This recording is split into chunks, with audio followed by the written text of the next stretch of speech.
In this short video, we'll look at the impact of trade restrictions on the supply of goods coming into a country. We'll look at two situations. One where there is an import ban, and second, one where there's an import quota, a voluntary export restriction, or a tariff. Let's look at the impact of an importation ban. In this diagram, we have a supply of shirts with free trade, which includes both domestic and foreign firms, and a demand for shirts.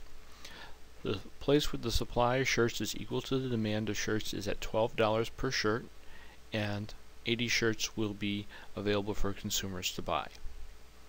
The government decides to protect the country's jobs by banning the importation of shirts into the country.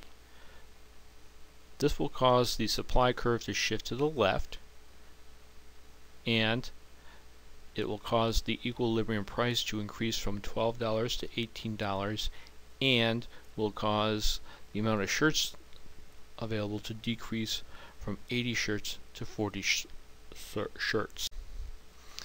Let's take a minute and look and see what happens of it on the look at the impact of a tariff, a voluntary export restriction, or a quota.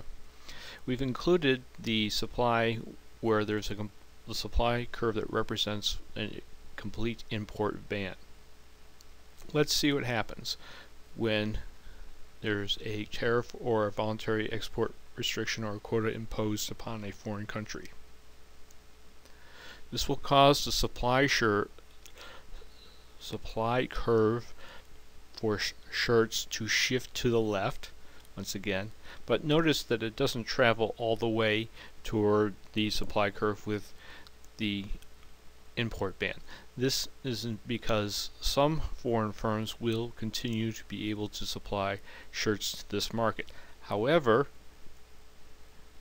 the cost to the consumer in that country is going to jump up from $12 to $15, and the amount of shirts that are available are going to decrease from 80 to 60.